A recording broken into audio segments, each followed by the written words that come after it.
ओम आप सभी को स्वागत है आप सभी का YouTube चैनल योग शिखा में और आप सुन रहे हैं वैदिक वेंसडे। वैदिक वेंसडे की इस सीरीज में आज हम लेकर आ रहे हैं श्रीमद् भगवद गीता जी के पंचम अध्याय का महात्म्य, spiritual importance of the 5th chapter of Shrimad Bhagavad Gita ji. Shrimad Bhagavad Gita ji के 5वें अध्याय के महत्व के बारे में हम बात करते हैं तो एक कहानी सुनते हैं। एक बार मद्र देश में पुरुकुत्सपुर नाम का एक नगर था। उसमें पिंगल नाम के एक ब्राह्मण रहते थे। हालांकि वह ब्राह्मण विख्यात वंश में पैदा हुए जो वेद पाठी ब्राह्मणों का वंश था, सर्वदा निष्कलंक था। ऐसे परिवार में पिंगल का जन्म हुआ। लेकिन पिंगल अपने कर्म से, अपने ब्राह्मण धर्म से हट गए और उनको नाचना, गाना, ढोल बजाना, इन सब चीज़ों में ज़्यादा रुचि होने लगी। तो अच्छा गीत गाते थे, नृत्य करते थे, बाजा बजाने की कला में परिश्रम करके भी उन्होंने बड़ी प्रसिद्धि हासिल की और राजभवन में उनका प्रवेश हो गया। राजा के साथ रहने लगे, बड़े लोगों के साथ रहने लगे। तो उनका चरित्र अपने ओम आप सभी को स्वागत है आप सभी का YouTube चैनल योग शिखा में और आप सुन रहे हैं वैदिक वेंसडे।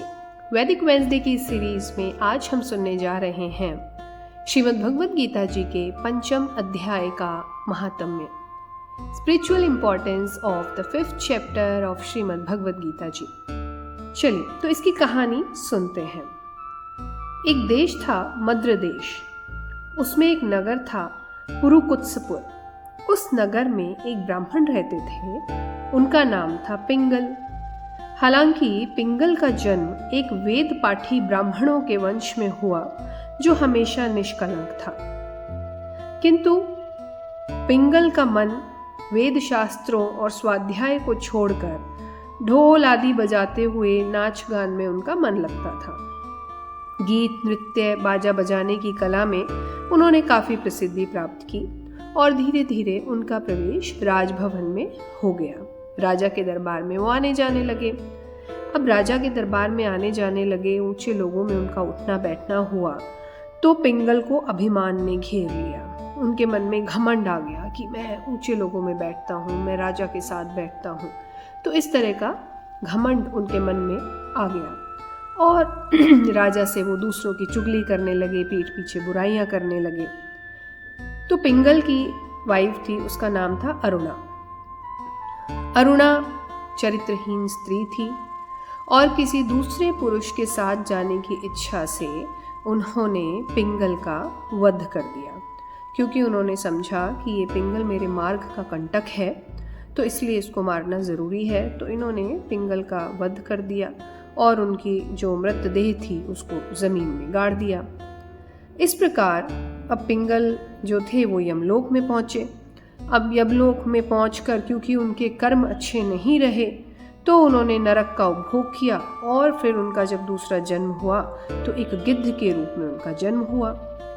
इधर अरुणा भी अपने कर्मों की वजह से जब वो मरी तो एक घोर नरक भोगने के बाद उनका भी जन्म एक कबूतरी के रूप में हुआ। तो एक दिन वो दाना चुगने की इच्छा से इधर उधर फुदक रही थी, कूद रही थी। इतने में उसी गिद्ध ने उसे देखा और उसे अपने पूर्व जन्मों की याद आई। उसे गिद्ध को बहुत क्रोध आया और उन्होंने जाके उस कबूतरी को अपने तीखे नाखूनों से फाड़ दिया। अब ये जो कबूतरी घायल हुई थी, ये घायल होती हुई, तड़पती हुई वहीं पर एक ब्राह्मण थे, उनके कमंडल के पानी में ये जा गिरी। अब गिद्ध जो था दोबारा उसकी ओर झपटा। इतने में उस जंगल में कुछ बहेलियों ने उसे अपने बाणों का निशाना बना लिया। तो गिद्ध जो था वो भी बाणों से घायल होकर उसी कमंडल में डूब गिरा। अब दोनों की मृत्यु फिर से हुई। यमराज दोनों को लेकर गए यमलोक में। अब दोनों अपने पाप कर्म को याद करके बड़े भयभीत थे कि जाने अब किस शरीर में हमें जन्म मिलेगा, जाने हमें क्या नरक भोगना पड़ेगा। तो फिर बाद में उन्हें पता लगा, यमराज ने फिर देखा कि इनके क्या कर्म हैं और इनकी मृत्यु किस तरीके से हुई है। तो उन्होंने देखा कि मृत्यु के समय पे अचानक ही ये कमंडल में गिरकर मर गए थे। तो यमराज ने बोला कि आप की जो भी इच्छा है, जिस भी लोक में आप जाना चाहते हैं, उस लोक में चले जाइए। अब ये सुनकर वो दोनों, गिद्ध और कबूतरी, दोनों हैरान हुए। उन्होंने पूछा, धर्मराज के चरणों में प्रणाम किया और उन्होंने पूछा, भगवान, हम दोनों ने पूर्व जन्म में अत्यंत घृणित पाप का संचय किया है, फिर भी हमें मनोवांछित लोक में भेजने का क्या कारण है, कृपया हमें बताइए। तो यमराज ने उनको एक छोटी सी बात बताई। यमराज बोले, गंगा किनारे वट नामक एक उत्तम ब्रह्मज्ञानी रहते थे। वे एकांत में रहते थे और सभी द्वंद्वों को वो जीत चुके थे, अपनी इंद्रियों पे विजय प्राप्त कर चुके थे, शांत थे और विरक्त व्यक्ति थे। और प्रतिदिन गीता के 5वें अध्याय का जाप करना उनका सदा का नियम था। 5वें अध्याय को श्रवण कर लेने पर जो महापापी पुरुष भी होता है, वो सनातन ब्रह्म का ज्ञान प्राप्त कर लेता है। उसी पुण्य के प्रभाव से शुद्ध चित्त होकर उन्होंने अपने शरीर का परित्याग किया था। गीता के पाठ से जिनका शरीर निर्मल हो गया था, जो आत्मज्ञान को प्राप्त कर चुके थे, उन्हीं महात्मा के कमंडल में तुम दोनों गए और तुम दोनों पवित्र हुए। अब तुम दोनों मनवांछित लोकों में जाओ, क्योंकि गीता के 5वें अध्याय के महात्म्य से तुम दोनों शुद्ध हो गए हो।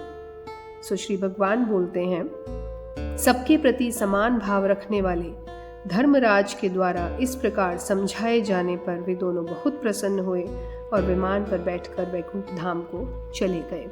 तो यह है गीता के 5वें अध्याय का महात्म्य। आशा करती हूँ आप सबको ये कहानी अच्छी लगी है। धन्यवाद आप सभी का सुनने के लिए।